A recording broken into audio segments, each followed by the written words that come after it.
thrilled to introduce and welcome Dr. Denisa Muraru.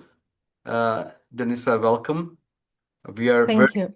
honored and excited to have you. Dr. Muraru is Associate Professor of Medicine and Surgery at University of Milano, and she is acclaimed echocardiographer, cardiologist. She completed her training and education from Bucharest, Romania, and subsequently pursued her PhD in Padua, Italy. And her area of focus was on 3D echocardiography. She completed her research fellowship, PhD, postdoctoral research fellowship, subsequently joined the faculty, and then moved from Padua to the University of Milano, where she's currently the associate professor. As I mentioned, that most of the chapters in 3D, or if you look into any reference guidelines in 3D and valvular heart diseases, you will find Dr. Muraru's name there and contributions there. She's well funded. She has prolific research. In a very short span, she has over 308 peer-reviewed publication, several books as co-editor, 74 chapters, and over 334 abstracts. She has also risen very quickly in the international scenario, not only as an educator and scientist, but also a leader. She's not only a leader at ESCVI, where she's currently the president-elect after having climbed through several ranks, but also she is associate editor in European Heart Journal Cardiovascular Imaging, case and editorial board member for several journals. And what is very important for me to highlight, and I was discussing with Denisa when I was going through her CV, that it's almost within a frame of about 15 years that she realized not only her career, moving from one country to the other, going through different levels of hardship, but also she has a young family. She has a 6-year-old at the moment, and I was asking her, how do you manage to do so many research papers, so many lectures, uh, a young family, and also walking through several of these roles successfully? I think she is a role model for all of us of how to be successful and how to have the tenacity and the versatility to be able to pursue what you really desire. And you can do that while having a balance in a life and also having all the aspects of life taken care of. So I think I'm sure that Denisa, you're not going to cover how do you do this in your lecture, but I'm sure that I think you're going to inspire a lot of people, fellows and young faculty, that it is possible to pursue an academic career and rise it successfully while having a young family and all kinds of hardships. I'm sure that you, as a person who came from one country to the other, must have gone through. So, with that note and with that inspiring introduction, I'm hoping we get to hear from you and we continue to learn from you more. Floor Thank is you so yours. much. Thank you so much, Parto. It's really a great pleasure and honor to be here and to hear such a kind introduction from coming from you. I have learned from your papers, from your work, and I have really a great esteem for you. So thank you so much for this introduction. Here are my slides. Can you just please confirm that Yes, everyone? very Okay, good. perfect. So thank you so much for joining me today. Despite the challenging weather, I hope you are all fine and your families and dear ones are fine. Today, I'm going to talk to you about some of the advances in tricuspid valve imaging and their role in therapy planning. Because as you know, the interest in this for many years neglected valve has increased so much recently. These are my potential conflicts of interest. So on the agenda, I would like to address some of the new severity indices for tricuspid regurgitation, new prognostic markers, some new pathophysiological insights, and finally, some new right ventricular function metrics, all of which have been clarified or developed in the recent years thanks to imaging. Why we have such a great interest nowadays on tricuspid regurgitation is not about developments in imaging, it's not about 3D echo, but it is mainly about the fact that now we have a different option for treatment. So for many years, our possibilities to treat the patients with severe tricuspid regurgitation were only limited to what you see on the left side, medical therapy, and maybe surgical repair or replacement, which was reserved to very few patients actually. And the decision was based mainly on symptoms and clinical status. So many of our patients were left untreated. But fortunately, nowadays we have many more options. We have the possibility to repair the tricuspid regurgitation in patients who are not good candidates for surgery, or even to replace with an orthotopic or a heterotopic prosthesis. However, if the patient comes early in the disease course, we have all these options to deal with. However, unfortunately, most of our patients present very late. And this is the issue that has pushed forward the research and the development of advances in order to understand how to identify these patients earlier, how to treat them more optimally to improve their outcomes.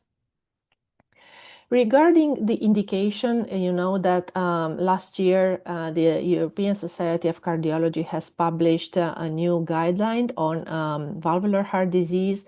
And so we have a new indication, 2A indication for transcatheter treatment, which is reserved for patients obviously with symptoms, with impaired quality of life despite an optimized medical treatment. These patients should have a high risk for surgery evaluated by a heart team. Of course, they should have a severe tricuspid regurgitation with remodeling of the right heart chambers and a favorable anatomy for different kinds of devices. They should not have severe right ventricular dysfunction nor a precapillary pulmonary hypertension. So a candidate with severe TR with all these criteria should be considered for an interventional transcatheter treatment for treating tricuspid regurgitation. Which kind of device to use? Well, there are so many. The ones that you see here highlighted with a yellow star are those that have received the CE mark approval in Europe. So we either can select annuloplasty device or a leaflet device like the TriClip or the Pascal, and even valve replacement with a Trig valve or the Evoca, which has also been approved in US. So this is why the challenge, all these devices in different stages of implementation, of clinical implementation, have different anatomical requirements, different safety profiles, different indications and effectiveness in reducing tricuspid regurgitation. Therefore, it is very important to understand which kind of device is best for which patient. And this was the rationale why all this field has been developed so rapidly in the past years. One important change in paradigm has been the fact that we've realized that what we've done for so many years, the fact that we've considered the tricuspid regurgitation like a single disease, is no longer appropriate in this era of transcatheter interventions. And it emerged very clear that we need to take into account the primary cause, so the etiology of tricuspid regurgitation. We know that very few of our patients have a primary disease, so a tricuspid regurgitation caused by a defect, a structural involvement, abnormality of the tricuspid valve leaflets or apparatus. These are just 5%. However, most of them are here in the middle in the secondary tricuspid regurgitation category, which is not a problem of the valve itself, but it's a problem of a remodeling of the right heart chambers, which can be prevalently related to the atria, right atrium, or the remodeling of the right ventricle. And this new classification has been proposed just maybe 4 years ago by starting with the PCR tricuspid focus group, but has been rapidly adopted in the clinical practice because it makes so much sense to not put everyone in the same basket, but try to orient and to target the treatment according to the primary cause of the disease. And finally, we have a third separate category, which previously was included in the primary tricuspid regurgitation. Nowadays, the patients with devices are considered separately. These are, on one hand, the patients that have tricuspid regurgitation caused by the electrocatheter, so induced either by a leaflet impingement or a leaflet perforation or an entanglement of the lead with a subvalvular apparatus.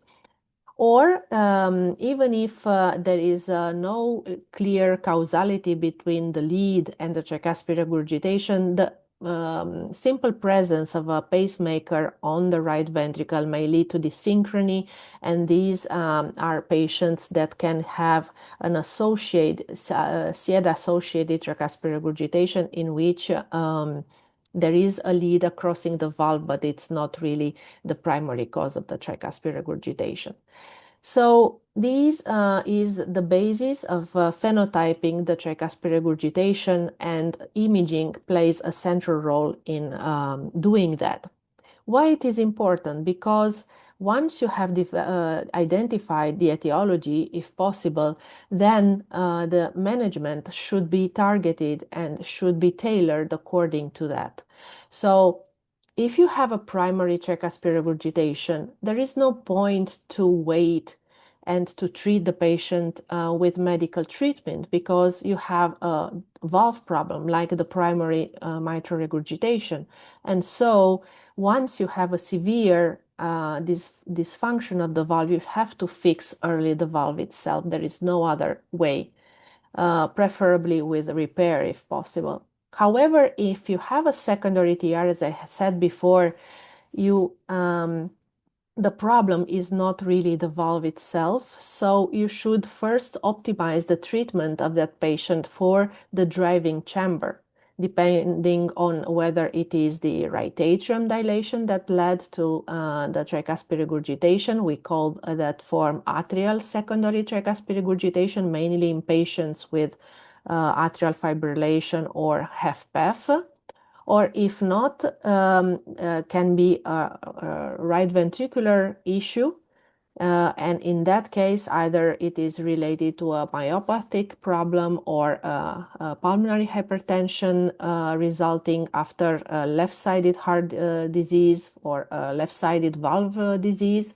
And in that case, we need to treat those valves with TEER, with TAVI, to treat LV dysfunction with CRT, to optimize whatever we can on the left side in order to see whether there is an improvement in tricuspid regurgitation, and only afterwards to try to fix the regurgitation once you have optimized everything, the treatment of atrial fibrillation and so on. And finally, in patients with a lead in which we have documented that is the lead causing the tricuspid regurgitation, we have to explore whether there is an indication to reposition or even to extract the lead and then to fix the tricuspid regurgitation. So this is the new concept, the new paradigm. The treatment should be tailored according to the etiology and the phenotype of the patients that we have in front of us.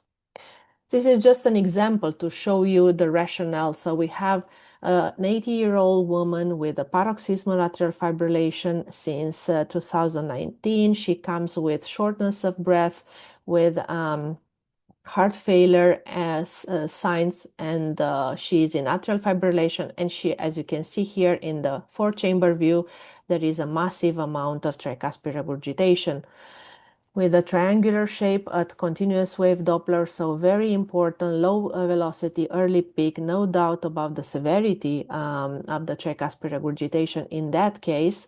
So we didn't in that moment think about intervening on this valve, but we optimized the treatment of the patient, and we have performed cardioversion of the patient. And after 3 months after sinus rhythm restoration, successfully, you see that there was a significant decrease in the tricuspid regurgitation severity at the echocardiographic follow-up. The tricuspid regurgitation was not more than mild to moderate, and this was a significant advantage that allowed us to avoid an unnecessary or too early intervention on this kind of elderly patient. And we have many example of these. Once that is atrial fibrillation causing the right atrial remodeling, and if you are managed to successfully treat the patient, then also there is improvement in the tricuspid regurgitation many times. This has led to this new awareness of this recently identified entity, the atrial secondary tricuspid regurgitation. And a few years ago, we have published this document because there was no standardization of the definition of the criteria to identify this kind of patients. And as you can see from this diagram, the patients that present with a clinical significant atrial secondary TR, they should first be considered for a rhythm control, either with cardioversion or left atrial ablation or with antiarrhythmic drugs. And then if they have also HFpEF, and you document that with non-invasive and invasively, then obviously there is indication to optimize the medical treatment with heart failure treatment. And only afterwards, if the patient has a high risk, surgical risk, according to the tri-score, we can consider one of the available devices for transcatheter intervention.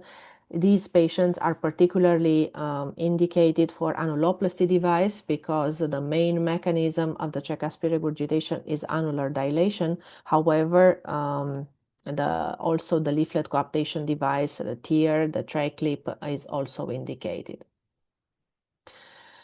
Therefore, it has been important to standardize the diagnosis also for research purposes, to try to phenotype these kind of patients also in trials. And so we've published together with PCR and the TVARC, the Tricuspid Valve Academic Research Consortium, these criteria. So more than mild secondary TR, these patients have tricuspid annular dilation, they have no tethering, no significant tethering of the leaflets, and they should have a predominant right atrial dilation with an increased ratio between the size of the right atrium and the size of the right ventricle at end systole. And when this ratio approximately exceeds 1.5, it's very likely that that patient might have an atrial secondary TR. Also, the right ventricle assumes a quite triangular or conical shape, oppositely to the patient with ventricular secondary TR due to the pulmonary hypertension, where the RV usually is more spherical, so has an increased transversal diameter.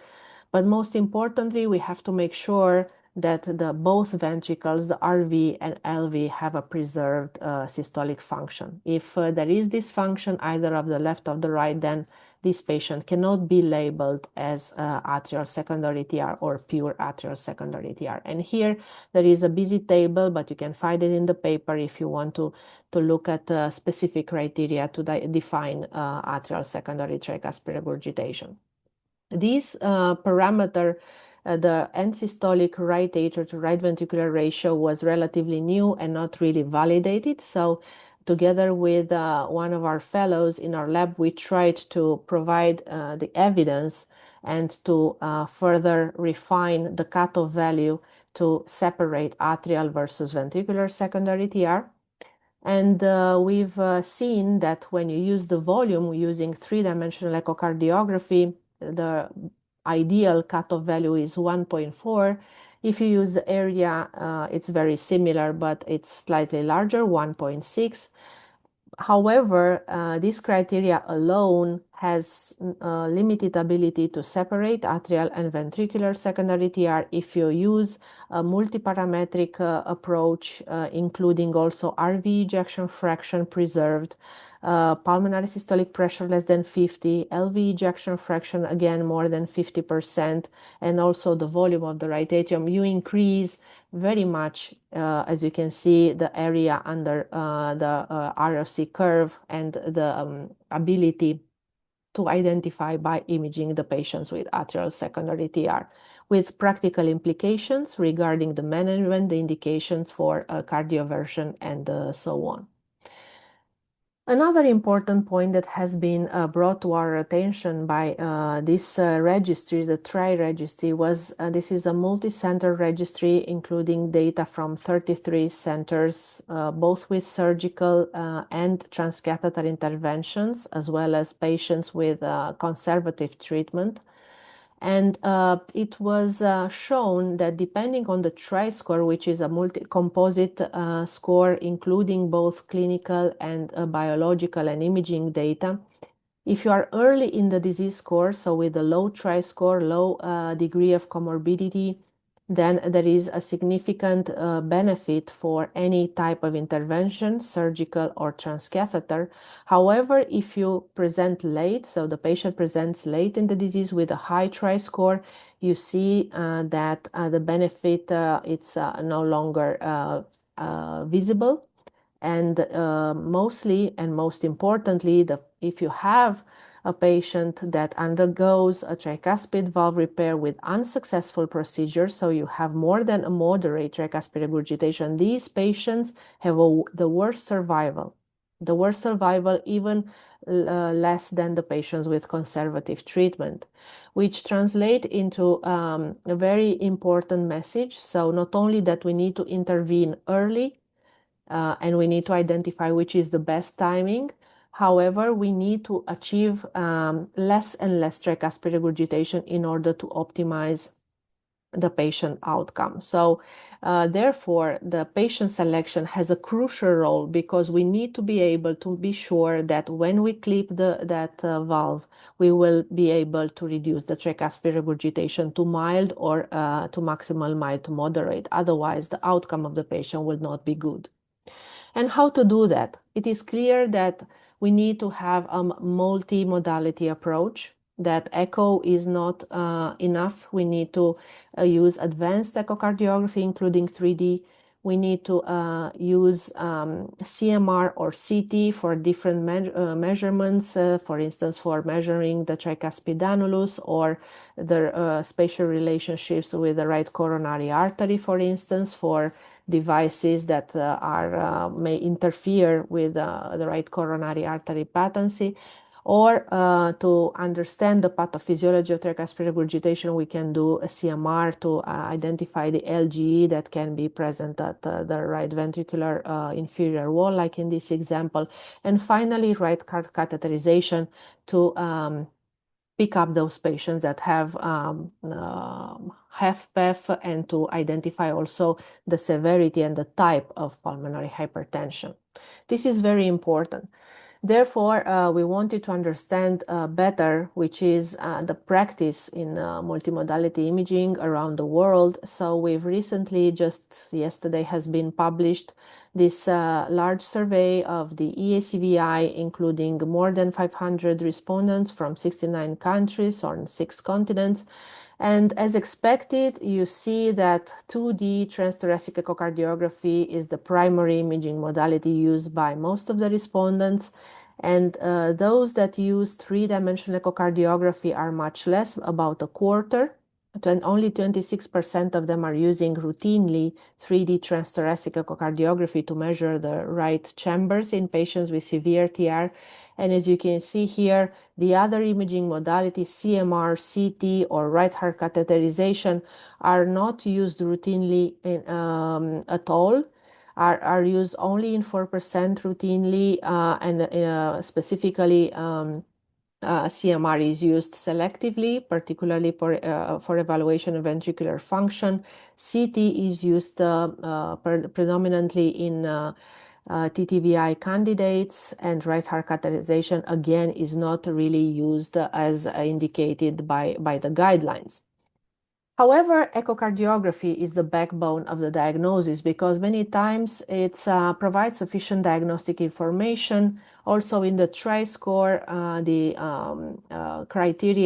imaging criteria are left ventricular ejection fraction or right ventricular dysfunction using echocardiography or the mechanism of tricuspid regurgitation. So we use echocardiography to risk stratify the patients, to confirm the disease severity. So the patient that has a severe TR, we need to make sure that the TR is actually severe.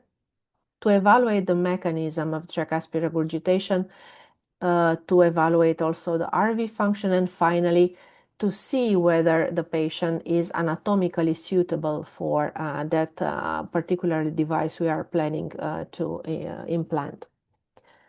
What is the problem of our current approach in assessing the severity of the tricuspid regurgitation? These are the guideline criteria that have been published last year, which are very similar also to the ones of the EACVI, American Society of Echo. So we routinely use in our daily practice these qualitative, semi-quantitative, and quantitative indices of tricuspid regurgitation. However, I would like to emphasize the fact that those that are highlighted here with purple are actually late signs. So these are not really severe patients. These are patients that have many times massive to torrential TR. If you have a severe tenting, if you already have a large coaptation defect or with a triangular shape of the Doppler continuous wave envelope, this is a patient that has often a massive amount of tricuspid regurgitation and not a severe TR. And for many types of interventions that we have nowadays, this patient will have suboptimal outcome if treated.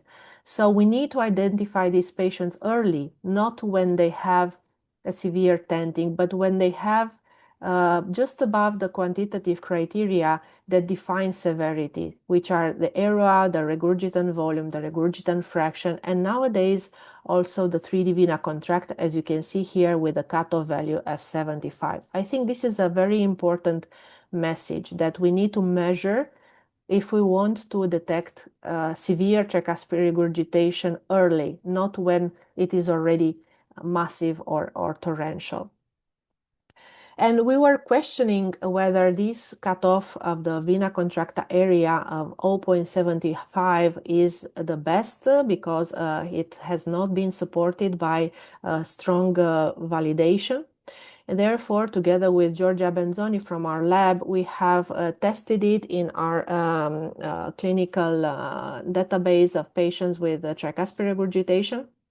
And so we've seen that actually when you plot vena contracta area by 3D echo against the effective regurgitant orifice area and the regurgitant volume, the correlation is only modest. And as you can see, there are many patients where you see here highlighted in red that actually fulfill the diagnostic criteria of severity according to the vena contracta area more than 0.75. But if you look at the ERA, it is less than 0.4 and the regurgitant volume is less than 0.45. So this results in disagreement or discordant classification of TR severity. Many operators do not know how to handle this discordance, which can happen quite often in clinical practice, and also some uncertainty how to classify that kind of patient.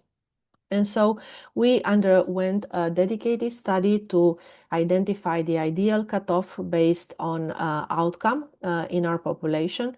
And we've seen that this corresponded to a vena contracta area of more than 0.65, which is significant because it is less than 0.75 in the guidelines, and it can allow us maybe to detect a little bit earlier the patients that have high risk due to the severity of the tricuspid regurgitation. And here you see the Kaplan-Meier curves using EROA more than 0.4 and vena contracta area more than 0.65. As expected, when you have both parameters, the worst outcome. However, the ones in yellow, as you can see, are those that have an EROA in the range of moderate, so less than 0.4, but a 3D vena contracta area more than 0.65. Those patients have a significantly worse survival compared to those that have a true moderate tricuspid regurgitation. So why this happens? First of all, we know that PISA is not really an ideal method to measure the tricuspid regurgitation severity because it has several limitations, particularly for this valve. First of all, the velocity of the tricuspid regurgitation generally is lower than for the mitral. So the PISA shell contour usually is flat, as you can see here in these examples, and this can be really exaggerated in functional tricuspid regurgitation. So you will find always a very small radius of the convergence zone, despite the fact that tricuspid regurgitation is massive or torrential. When you have tethering, also the contour extends of the PISA extends beyond the hemisphere. Many times the orifices are very, very irregular and asymmetric and not circular, and this means that the geometric assumptions of the PISA method are not verified. And finally, it's also highly dynamic. So all of these are not leading to anything else than just a systematic underestimation of the tricuspid regurgitation, which is also explains why our patients come too late, when come already with advanced symptoms, come already with end organ damage, with liver damage, with renal dysfunction, and so on. So we wanted to try to refine these parameters to understand how we can improve our assessment with echocardiography of the tricuspid regurgitation severity. So first attempt was to account for the leaflet tethering, which you know that in the abbreviated ERA calculation by the conventional PISA method is not taken into account, but in the extended formula here you have this alpha, which is the tethering angle, the angle subtracted by the leaflets.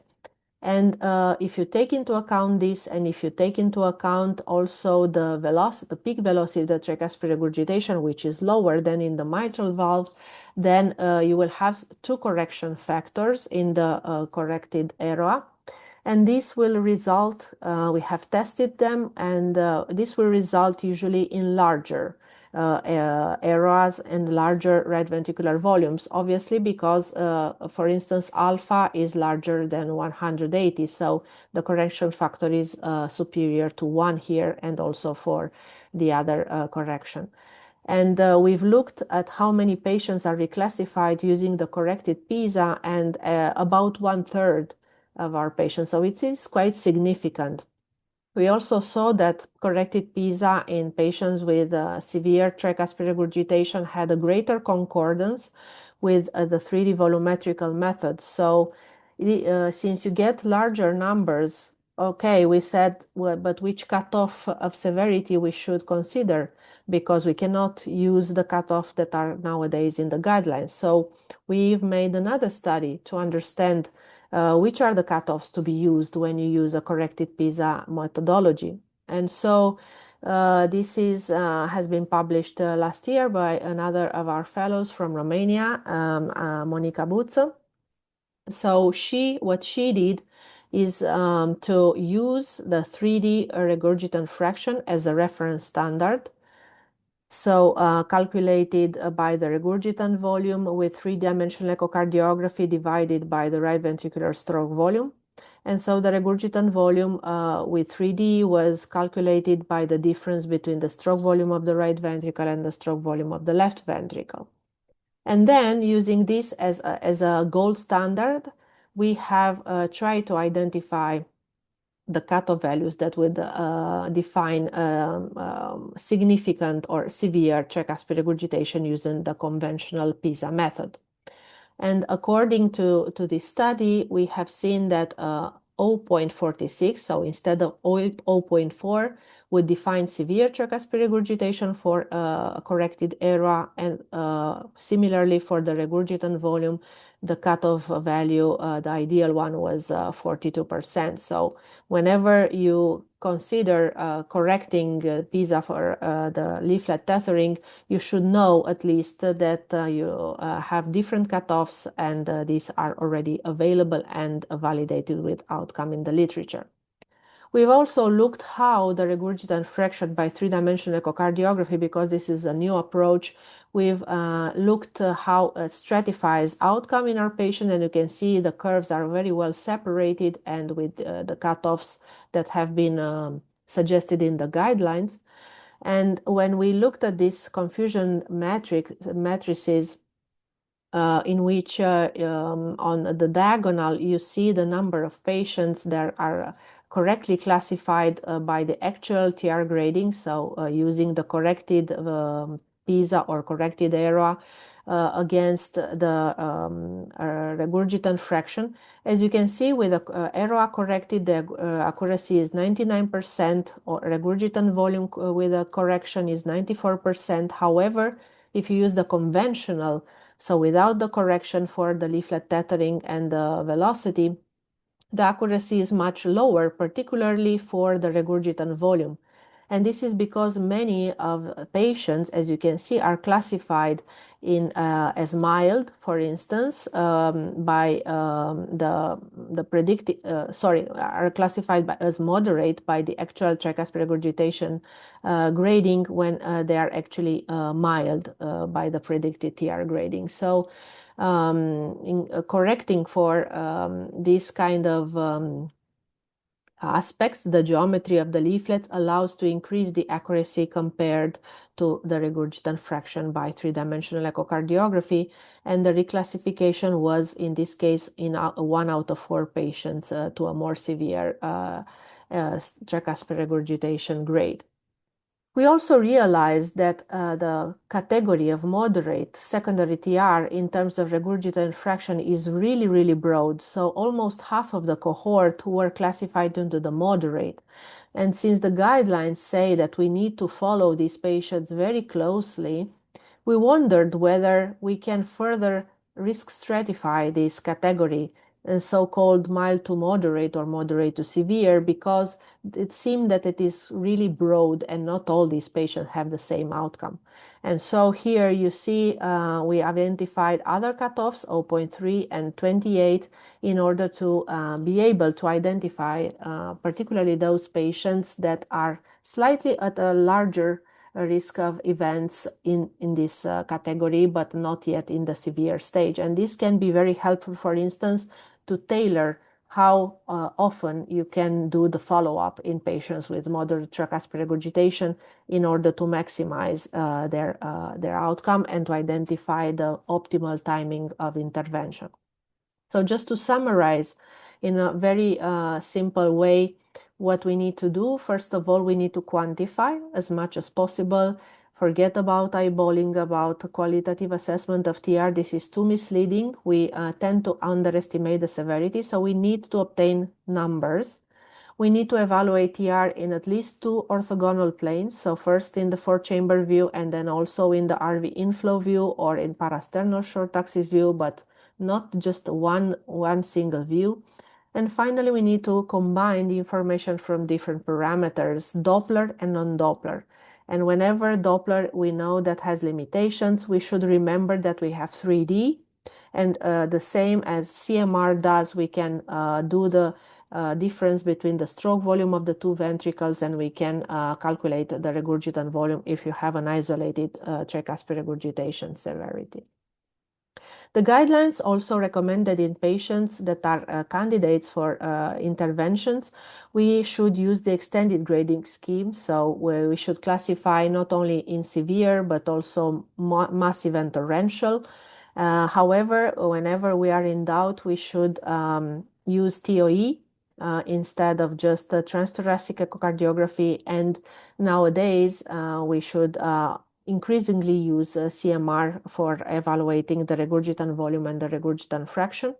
There are several studies in the literature validating these different cutoffs for CMR, regurgitant volume, and regurgitant fraction, and they all show the utility of this complementary imaging modality to confirm the severity of the tricuspid regurgitation. Interestingly, CMR can be used also for refining the risk stratification, not just looking at the heart, but looking at the liver. So the liver extracellular volume seems to be a very important risk marker in addition to the regurgitant volume and regurgitant fraction. Those patients that do not have a significant regurgitant fraction, but have already a significant damage at the liver level in terms of increased extracellular volume, these patients have a lower survival, and this is something that needs to be further explored. But I think it is very interesting as an approach. Now, moving to the chambers, these are very, very important aspects. The right atrium has been probably the most neglected chamber among the four. However, it holds significant prognostic value in this category of patients with severe tricuspid regurgitation. How to measure it? We know that we have the possibility to measure it in the four-chamber view, the standard, or in the right ventricular focus view.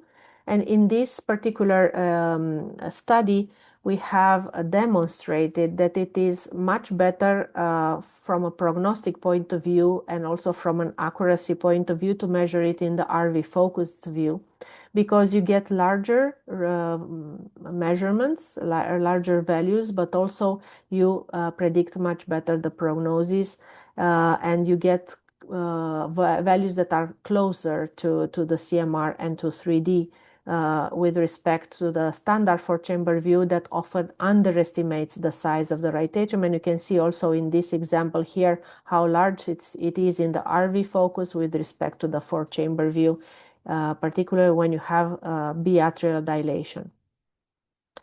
Many studies, this is just one, show that both right atrial volume indexed and also strain are very much predictive of outcome in this category and have an incremental prognostic value to tricuspid regurgitation severity markers. So it makes sense to quantify carefully the volume of the right atrium, because this identifies patients that are at high risk of events. When we looked at how people measure in clinical practice the right atrium, we've seen that the guidelines are not really adopted in all labs. We see that still most of the centers use right atrial area, despite it has not been anymore recommended in the documents by American Society of Echo and by ESCVI. And you see many use diameters, some use the volume in the four chambers, some use the volume in the RV focus. So really a lot of heterogeneity in how the right atrial size is evaluated across centers. The same holds true also for the right ventricle. The diameters are the ones that are the most popular. Volumes are very limited in terms of use. 3D echo 25%, CMR and CT much less, and also there is inconsistency on the view that is used. Not everyone uses the RV focus view that has been recommended by the guidelines, and this has clear implications on the follow-up of the patient, on our ability to evaluate accurately the remodeling of the chambers, and can also have diagnostic implications regarding the indications for intervention, because nowadays not only the function but also the dilation will trigger the indication for intervention. Last point of my presentation will be dedicated to the right ventricular function, which we know it's so important. However, the RV dysfunction may contraindicate. If you have a severe RV dysfunction, this may contraindicate an intervention for the tricuspid regurgitation. And also, if you have a significant RV dysfunction, there is a great risk to have an afterload mismatch once you close the tricuspid regurgitation with a prosthesis, for instance, eliminating the tricuspid regurgitation. So there is a huge interest in understanding how to deal with these patients, how to evaluate the RV function when you have a severe amount of TR and maybe also pulmonary hypertension. So I will skip this because I don't have so much time, but you know that the RV function is really complex. It's not just longitudinal shortening, but it's also radial shortening and anteroposterior shortening. And when we just measure TAPSE or S-wave, we are not really looking at all these components, and the only way to account for the contribution of all three is a three-dimensional approach, either with 3D echo, CMR, or CT, but most conventional measurements fail to properly account for this complexity. Nowadays, the approach at least has been separated in longitudinal systolic function indices and circumferential systolic function, at least underlining the fact that only fractional area change and RV ejection fraction account, at least in part, for the circumferential systolic function. And in many situations, we need also to evaluate these parameters, so not just relying on the longitudinal shortening. Does it make a difference? Yes. If we look at the number of patients that can be reclassified, if you use TAPSE or if you use RV ejection fraction, you see that sometimes you get discordant conclusion about RV function when you use longitudinal versus global parameters. And in this study, it was shown also that patients that have a normal function, according to TAPSE, but a reduced RV ejection fraction, they do worse in terms of survival compared to the opposite, when TAPSE is abnormal but RV function is normal, underlining the fact that TAPSE probably has many limitations, particularly when you have an overload, pressure or volume overload. This is another study showing how you can have discordance in the classification of patients when you use TAPSE or RV-EF. And so the question of people is, okay, so which one to use? You should rely on TAPSE, when you should rely on TAPSE, or you should use RV ejection fraction. Well, the guidelines do not say much on this. We have just a list of parameters and some cutoff values of reflecting severe RV dysfunction. However, we don't know which one to use and many times how to deal with the discordance among these parameters in the single patient. Also, it is very important to realize that when you have severe tricuspid regurgitation, the cutoff values may change. So these are the cutoff values of RV ejection fraction in unselected patients, sorry, not healthy subject, but unselected patients, with respect to patients that have significant tricuspid regurgitation. And you can see the cutoff values are slightly larger because you have a significant increase in preload. So we need probably different cutoffs based on the disease. Also, probably we need different cutoffs to define RV dysfunction in men and in women. We know very well that women tend to have higher RV ejection fraction, smaller ventricles. And when we've looked at the relationship with outcome, indeed, we've seen that volumes that predict higher risk of outcome in patients with severe TR in women are smaller with respect to men, and also RVF that predicts worse outcome is 49 with respect to 41. So probably in the future, not only we need to look at the patient disease and the cause of the TR, but also to the sex of the patient in order to identify early the patients that are at high risk for adverse outcome.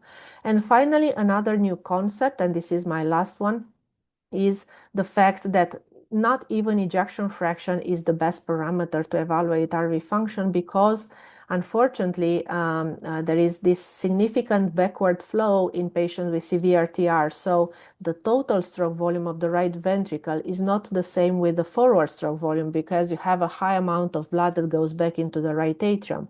So we need to adjust our parameters for the regurgitant volume, because unadjusted metrics will depend on the stroke volume will overestimate RV systolic function if you don't evaluate for that.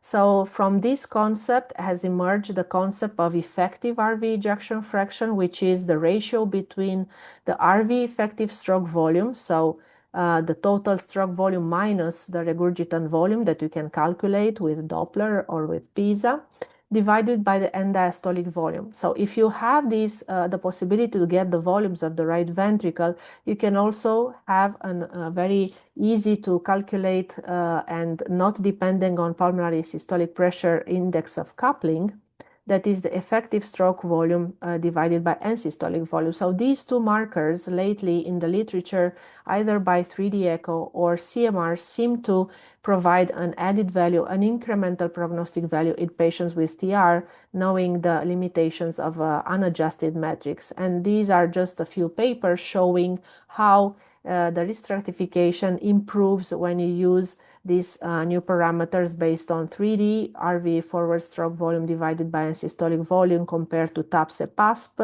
and also compared to other markers of coupling. Here you have the effective RV ejection fraction, more or less 20%, that has stratified very nicely the outcome of the patients, much better than the conventional RV ejection fraction. And also, it was very interesting to see that the patients that have a good RV ejection fraction, so more than 45%, but the effective RV ejection fraction that is impaired, less than 20, they do worse, much worse compared to the ones that have reduced RV ejection fraction, but we relatively preserved effective RV ejection fraction. So this concept has been used also by João Cavalcante in analyzing the patients in a Triluminate study. And indeed, after you treat the tricuspid regurgitation, you might get a follow-up, a reduction in RV ejection fraction just because you have reduced the tricuspid regurgitation. However, if you look at the effective RV ejection fraction that takes into account the forward flow, you see that there is an increase. So probably following after interventions, it is a much better parameter than the conventional RV ejection fraction. The same thing with CMR. I'm not going to discuss on that. Finally, this is the latest publication that we've done to validate against invasive measurements, against right heart catheterization 3D measurements, because there is always the discussion about 3D and the skepticism whether it works. And so we've done this study to test it against measurements using right heart catheterization. And you can see when we looked at the RV stroke volume using 3D echo and right heart catheterization, you see there is a small bias and quite a good agreement. So read the paper if you want to look more into the details. So in conclusion, in severe TR, accurate phenotyping has really crucial implications for etiologic management and timely diagnosis. Our conventional approaches to gray TR, we know nowadays when we realized how much better that lead often to an underestimation of the severity of the tricuspid regurgitation and consequently to a late diagnosis when all the treatment options that we have can be less effective in reducing TR and improving outcomes. RV function assessment in TR is very complex, so we don't have an ideal parameter, but we know that we need to account both for preload and also for the afterload in these patients. And TAPSE-PASP is not a suitable surrogate of RVPA coupling in the setting of severe TR. Finally, we need multidisciplinary teams, multi-modality imaging, and particularly right heart catheterization in order to properly phenotype these patients and identify the best timing for treatment. I recommend to you, if you are interested in 3D echo for valve assessment with transthoracic echocardiography, there is this new set of tutorials of the ACVI. Both Philips and GE are featured, so you can look at them. There is also chamber quantification step by step, and can be useful if you have less familiarity with the buttons or knobs. And finally, if it happens to come in Europe, we have this summit in Zurich with the radiologists, a joint summit on hot topic and cardiac imaging in May.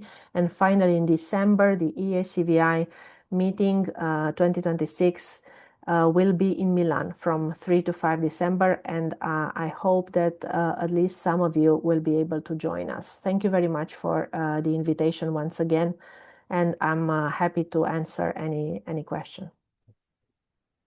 Thank you very much, Denisa. This is a very wonderful summary of a huge body of work that you have done.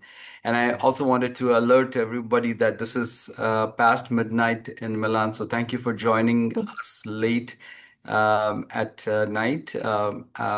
Obviously, it was fascinating to hear.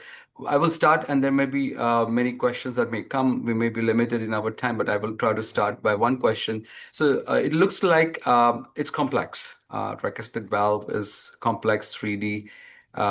My worry is that we are facing a huge burden of heart failure, and the throughput and the volumes in the echo labs are continuously increasing. I know that in Europe you get lesser time even than in US to do an echo. How do you manage to do all of that work in a short period of time? Do you think we need a little bit more automation? What do we need to do to be able to manage the throughput and the efficiency of the labs, given these amount of measurements that we have to do? Thank you. That's a wonderful question. Indeed, more and more we try to understand about this valve and about the right ventricle. The list of parameters gets longer and longer. We have realized it. But unless we are willing to go to that complexity, we cannot understand really how it works. So in order to be able to simplify, we need to pass through this complexity and to understand which are the parameters that work best. And then afterwards, we will be able to cut the ones that are working less. So I think it's inevitable. We need to try to have more robust measurement, more pathophysiologically sound, depending that are tailored for the valve, for the peculiarities of this hemodynamics of this valve and the right ventricle, and not just take the parameters that we use for the mitral and what we do for the mitral and put them on the right. I think this is wrong.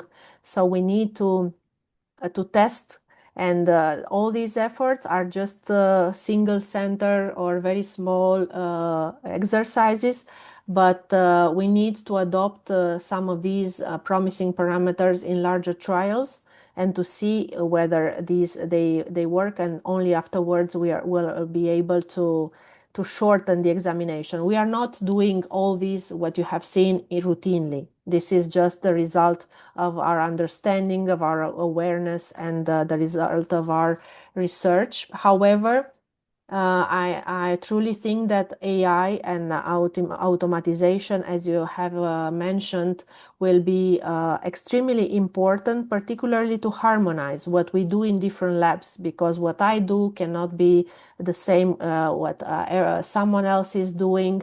And unless we obtain the same amount of parameters, the same images in the same way, and the measurements taken on the same views, we will not be able to collect large amounts of data to train the models. And so standardization is absolutely mandatory to increase the accuracy of echocardiography, which is a fantastic tool, but unfortunately is very limited by the heterogeneity across labs.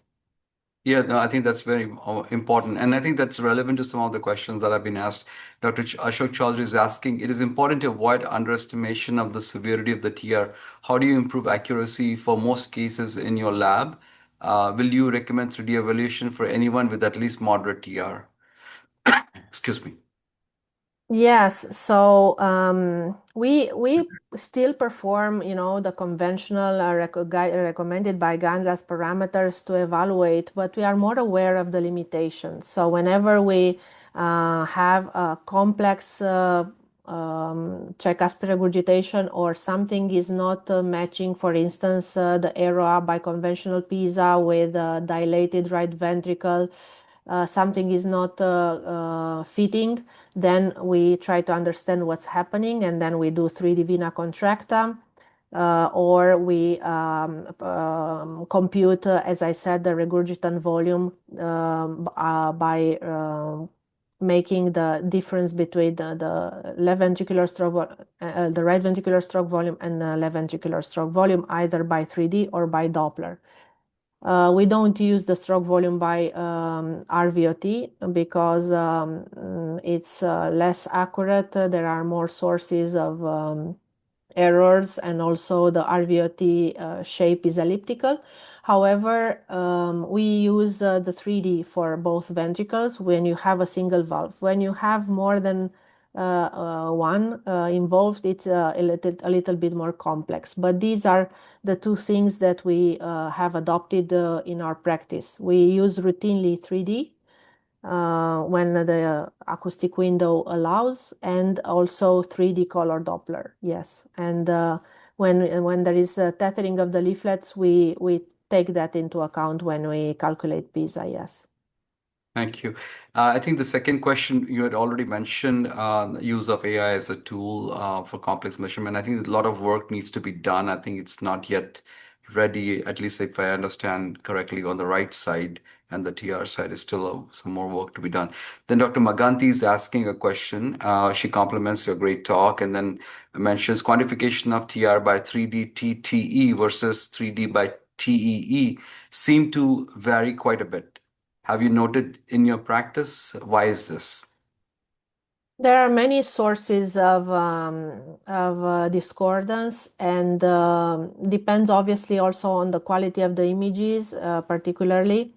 So, of course, when you have poor acoustic window in transthoracic, you don't have many choices and you have to rely on TOE. But if you have good images, both transthoracic and transesophageal, the recommended approach is to use TTE for quantification of severity and not TOE. TOE is mostly for anatomy and mechanism, but not for severity quantification. This is just for selected patients or for confirmation. But routinely, we need to use transthoracic echocardiography to do the severity evaluation. There are many reasons for that. The patients, I don't know, depending on the practice of TOE, but in many labs in Europe, they don't use sedation. Or if you use too much sedation, then there will be a significant reduction in the pressure, and many times also the functional regurgitations can have a variation regarding as a consequence, mitral or tricuspid. Therefore, what we do is the first approach is transthoracic echocardiography. If it's not good enough or inconsistent, we use transesophageal, but nowadays we use more and more CMR as well. Great. I was curious also about when you mentioned about the I think you showed an example of when you did the atrial fibrillation treatment and the tricuspid regurgitation got reduced, which is very important. I think if there is a way for us to go for reversible causes, I mean, functional, many times we see is pretty late and it's not much reversible. But if we can pick that up, maybe that is a very important point for us to look after. But I wanted to ask you, there are other causes of reversible, for example, tricuspid regurgitation, or at least RV volume pressure overload can develop in sleep apnea, for example, or how much do you try to use any form of provocative testing? For example, you know, then mitral functional regurgitation worsens with exercise. Have you ever seen the use of any provocative technique? Because if there is a reversible component and that can be treated, or there's a method you can develop to be able to provoke and then treat it, have you seen any direction in that? Particularly in sleep apnea, I've seen sometimes when the right ventricle and TR can worsen with varying degree of pulmonary hypertension? With sleep apnea, I don't have a personal experience. We have a large experience with treating AF. This is how we started actually to be interested in atrial secondary TR. Reporting the first cases, I remember in case, we've done a couple of cases, and then we started to collect these patients routinely. And indeed, obviously, you cannot be successful in everyone, but if the atrial fibrillation is relatively early, like in the first year or not so long since it started, then you have more chances. But at least the first attempt we always do to cardiovert or to do atrial AF ablation. Regarding sleep apnea, unfortunately, I don't have experience. Regarding other ways to show the dynamicity of TR exercise, there are some studies. I think one is from the Mayo Clinic showing that the worsening of TR during exercise identifies patients at higher risk of outcomes. We also have some personal experience because we have a very good cath lab that performs right heart catheterization at rest and during exercise, also with 3D measurements, and they were able to see to unravel a latent pulmonary artery disease in these patients, and those patients that have a worsening of TR or a reduction, a limited RV contractile reserve during exercise, those patients are doing worse in terms of outcome or have a worse disease. But this is very, very limited at the moment. The role of exercise echo is only dedicated to research at the moment, but probably in the future, I think that it may help to risk stratify those numerous patients with moderate TR. Yes. And as you mentioned, I just wanted to make sure that everybody will take away some important points from you. And that is, I think it is very easy to diagnose torrential TR. It is very hard to diagnose moderate or severe TR. And I think, but the effort should be on those trying to identify them, because once you have a torrential TR, yes, you will elect or choose for doing some form of therapy, but the amount of time or what we can offer is limited in terms of it's a symptom benefit. There may or may not be a mortality benefit, but I think we will do a bigger favor to the patients by identifying them at an earlier stage and identifying a correctable cause. These are the directions for, I think, probably the future for even the use of quantification will allow us to identify subsets of people who will really benefit from any of these therapies. Um, Absolutely, and I fully agree. And also, we are questioning more and more this grading in severity grades. Probably we should just look at the numbers rather than say moderate and severe, because the outcome of a patient with an ERA of 0.38 is not really significantly different than the one of 0.41, yeah, but they are in different, category. categories. So probably at some point we should just look at the numbers instead of trying to label the patients, Right, right. Thank you very much. It was a late night for you, but we really enjoyed and it was a thorough discussion. And we're looking forward to taking this journey and how do we quantify better and identify our patients earlier in tricuspid therapies. Thank you Thank very you much. so much, Thank Parto. you, Thank you, everyone. everyone. Thank you. Bye bye.